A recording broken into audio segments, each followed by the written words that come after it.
From the station working for you, this is WRTV News at 6, streaming now.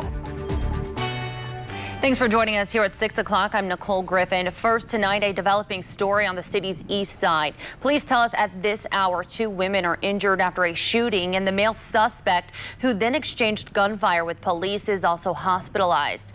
WRTV's Troy Washington has been on the scene all afternoon, and she's hearing from neighbors tonight who walked outside to all of this unfolding. Troy.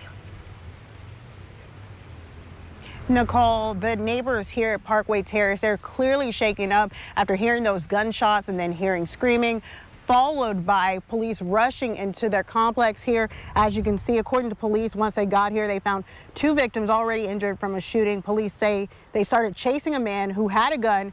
That man fired at them. They fired back. The man was shot by police. We talked with a woman who says it all happened just feet from her doorstep. And police believe the man is the one who shot them both. One of the girls was running towards Washington Street that I guess was shooting, or she got shot. I think she was full of blood, and she was running towards Washington Street, and then I seen another young lady running between the buildings there, and one of the girls was right by my door laying on the ground yelling, "My sister's been shot." You know, it was so scary. Gunshots.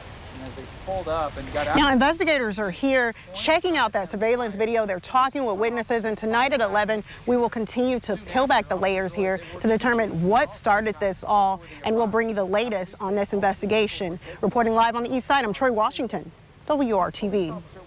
Troy, thank you. Also developing tonight, 3 people are dead and 1 person is injured after a plane crash in Kokomo. The Howard County Sheriff's Office says the crash was reported around 11:30 a.m. near the Glendale Airport on South 400 West in Kokomo. When first responders arrived, the plane was on fire in a field. At this hour, investigators have not released the identities of the victims. At the time of the crash, the Glendale Days Barbecue Bash was going on at the airport. The fly-in event includes airplane and helicopter rides. Tonight, we don't know if this event was connected to the crash. Tonight, the kitchen of an East Side restaurant is damaged after a fire this morning. IFD responded just after 10:30 a.m. to the Yen Ching restaurant on East Washington Street. Crews were able to bring the fire under control in 10 minutes and stopped it from spreading to other businesses. Now to your forecast, meteorologist Kyle Mounts is standing by. Kyle, a little windy, but what a beautiful day. Yeah, very nice out there. You might have needed that jacket first thing this morning, though. We did start off at 46 degrees in Indianapolis, but with all that sunshine, a nice rally this afternoon, almost 30 degrees warmer there. 74 the top number in the Circle City. Right now sitting at 73. 74 for you in the Bloomington area. Most areas are in the 70s, an exception there in Richmond in the upper 60s this evening. Now, if you are going to be outside, just know there is an increased fire threat. That's because of the breezy conditions, dry ground, and that low humidity. So you want to avoid burning out there this evening. We have had several reports into the newsroom of some of those field fires.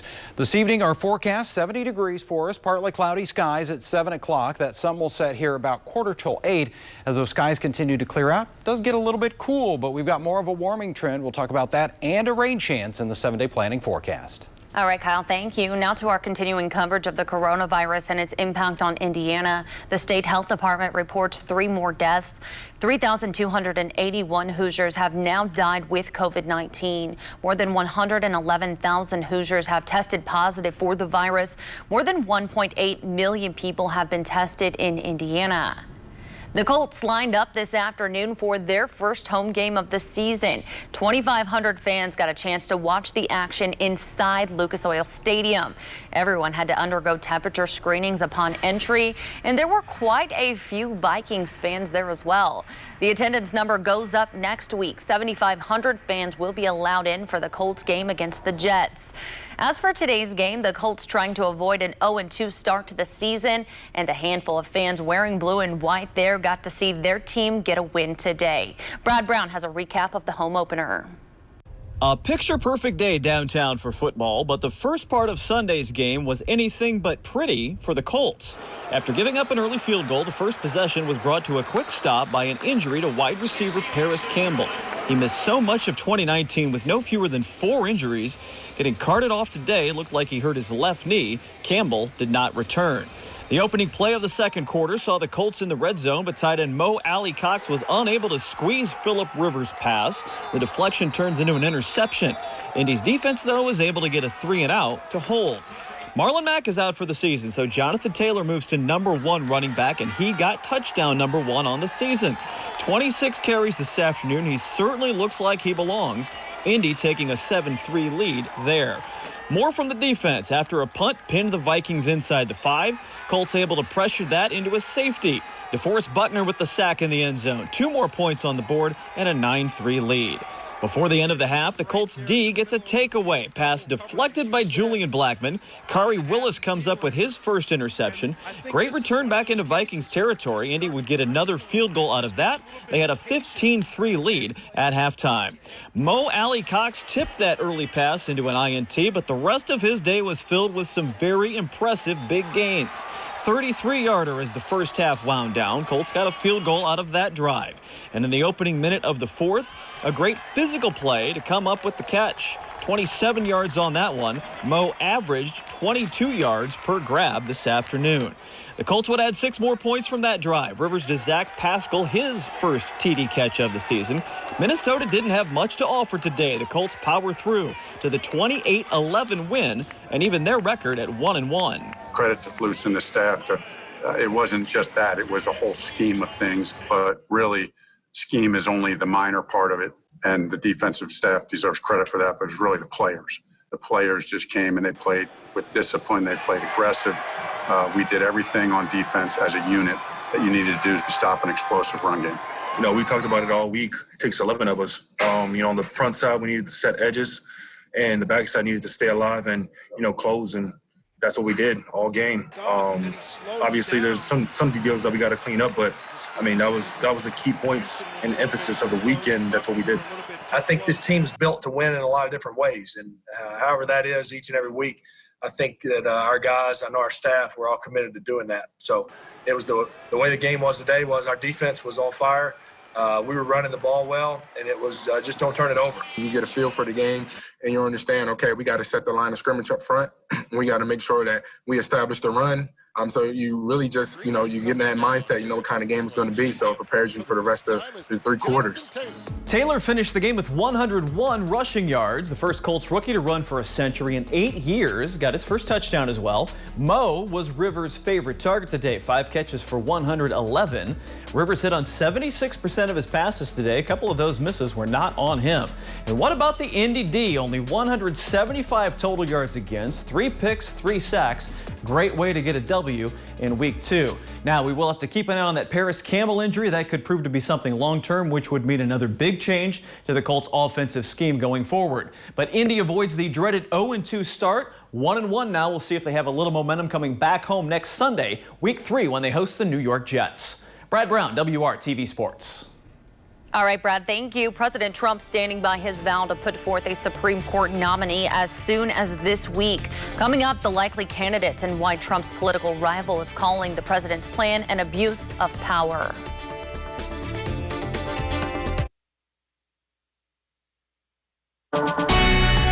From the station working for you, this is WRTV News at 6, streaming now. As mourners gather to pay tribute to Supreme Court Justice Ruth Bader Ginsburg, President Trump is promising quick action to fill her seat on the high court. But some Republicans now say they will not support a vote on President Trump's nominee. Here's ABC's Rachel Scott with the latest. Hundreds of mourners gathering to honor the late Justice Ruth Bader Ginsburg as the battle over who will fill her seat heats up. I don't think that pivoting to politics in this moment when everyone is still grieving so quickly is humane, but then none of us should be surprised at that. The somber scene outside the Supreme Court, a stark contrast to last night's Trump rally in North Carolina. President Trump saying he expects to announce his nominee soon. I think the process can go very, very fast. I'll be making my choice soon. Sources tell ABC News 3 female judges are on his short list, with conservative judge Amy Coney Barrett as an early frontrunner. Senate Majority Leader Mitch McConnell already promising the president's choice will get a vote on the floor of the Senate. Joe Biden with a decidedly different opinion. Please follow your conscience. Don't vote to confirm anyone nominated under the circumstances President Trump and Senator McConnell have created. House Speaker Nancy Pelosi not taking anything off the table to stop a nomination before the election. We have arrows in our quiver that I'm not about to discuss right now. But the fact is, we have a big challenge in our country. This president has threatened to not even accept the results of the election. Republicans can only afford to lose 3 votes, and a small group of moderate and vulnerable senators could split from their party. Some already speaking out against the speedy timeline. One of them, Senator Susan Collins, in a statement saying, "I do not believe the Senate should vote on the nominee prior to the election." Republicans will now have to figure out if they have enough votes in the Senate to confirm that nominee by Election Day, but it would have to move at a rapid pace. On average, it takes about 70 days for a nomination to get through the Senate, and we are less than 45 days out from Election Day. Rachel Scott, ABC News, Washington.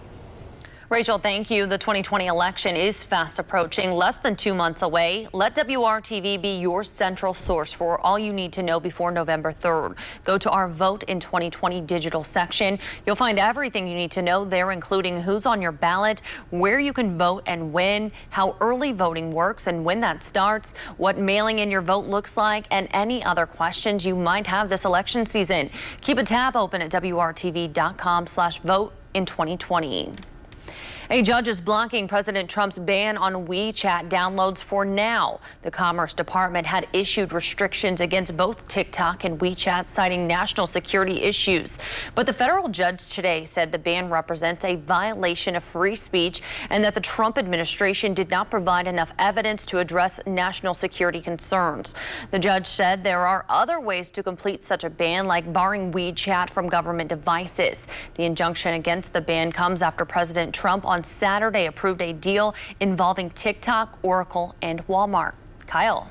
Well, another dry day here across central Indiana, and it is continuing to add up here. Now our rainfall deficit for the month, you can see Indianapolis, Shelbyville, Bloomington all around 2 inches below average here, faring just a little bit better in the Muncie and Lafayette areas. But this area of high pressure keeping our weather very calm and also bringing in some of that east breeze. There is an area of low pressure with some rain back into portions of Minnesota. This is just going to be staying well off to our north and not bring us any moisture. But between those two systems, that's what's responsible this afternoon for some of those gusty winds. We've had wind gusts around 20 to 25 miles per hour at times. Right now, that steady wind out of the southeast at 15 with a temperature of 73 downtown.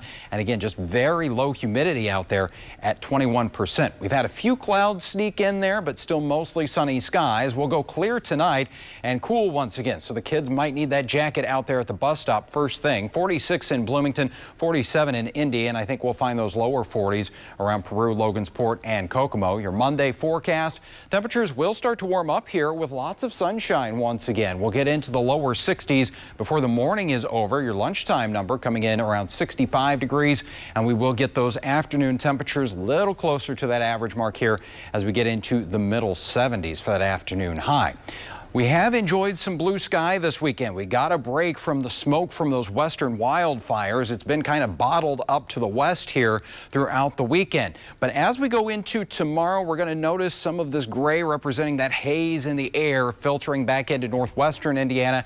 And especially as we get into Tuesday, I think we'll see more of that milky sky as that smoke re-enters our skies there. Temperature-wise tomorrow with the sunshine, 77 for you in Bloomington, 76 in Indy. We'll have just a light southeast breeze. Tuesday, officially fall begins at 9:31 in the morning, but temperatures, they continue to warm up a little bit. We'll be close to 70 at noon and into the middle 70s for that high. A few more clouds around the area. But again, it stays dry for us the next several days. As we look at your 7-day planning forecast, a high approaching 80 here as we get into Wednesday. We'll have a mix of sun and clouds there Thursday and hold those highs around 80, lows in the middle 50s. Next weekend, it does look like we will bring in that chance for some much needed rain. Saturday, may see an isolated shower late in the day, but more widespread rainfall in the forecast Sunday. Fingers crossed, even though it is the weekend. All right, Kyle, looks good. Thank you so much. A new kind of COVID-19 testing for those in Indiana nursing homes, but it's not a perfect test. We show you what's being done to better protect the most vulnerable Hoosiers coming up.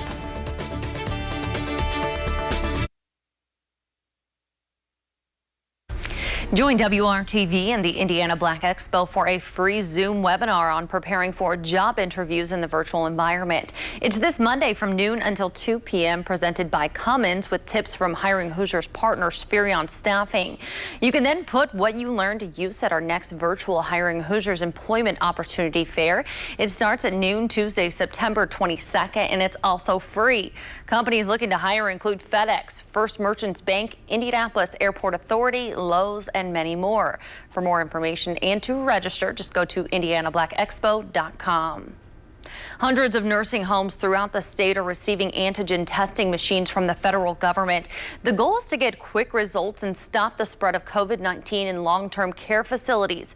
But WRTV Investigates has learned the machines aren't exactly a magic bullet. Kara Kenny now with what's being done to better protect residents and workers. These are some of the lives lost to COVID-19 in Indiana nursing homes in May. Charles England, Martha McCullough, and Everett Brown.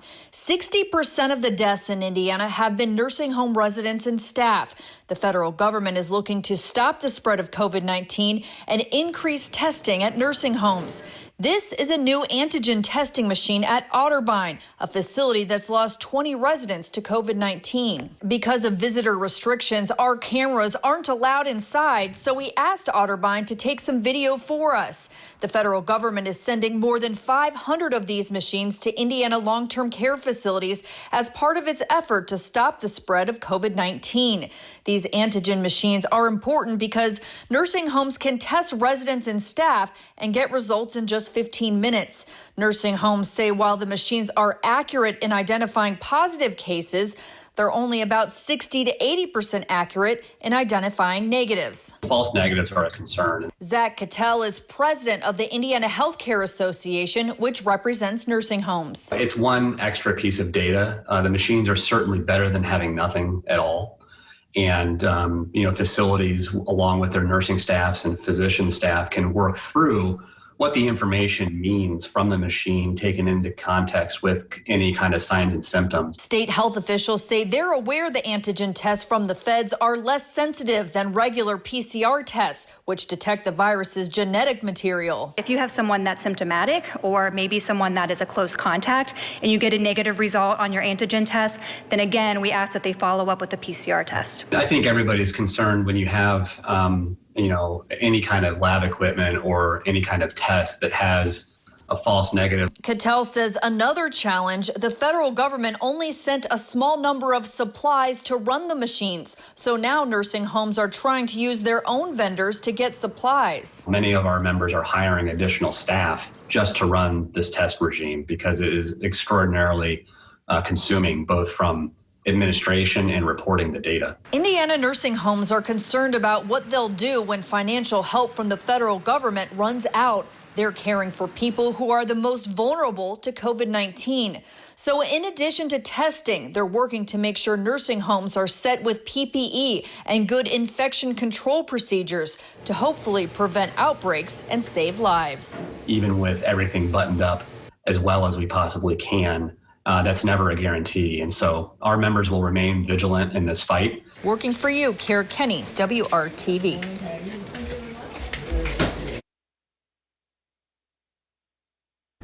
The Noblesville community continues to honor the life of race car driver Brian Clausen while also bringing awareness to the need for organ and tissue donations. Indiana Donor Network held its annual Strut to Save Lives dog walk today at Dillon Park. Clausen, who was a Noblesville native, died after a crash in Kansas in 2016. He was able to save 5 lives and enhance the lives of over 75 people through organ and tissue donation. His sister says her family did not know a lot about organ donations until he passed away, but his gift to others has put a light in their life during a dark time. Now they are passionate about raising awareness. So there's currently 113,000 people nationwide waiting for a life-saving transplant. So that's life or death for those people. And the fact that Brian was able to give another opportunity of life to somebody is just incredible. And it's very humbling. And I think it speaks to who he was as not only a person in the community, but also who he was deep down inside. Clausen's sister says holding this annual event in Noblesville is special to them because the Noblesville community has wrapped their arms around them since he passed away. Kyle. Great weather for a great cause there, and we are going to see that stretch of mild temperatures continuing. Chance of rain by next weekend. Kyle, thank you, and thank you so much for joining us. We'll see you back here tonight at 11.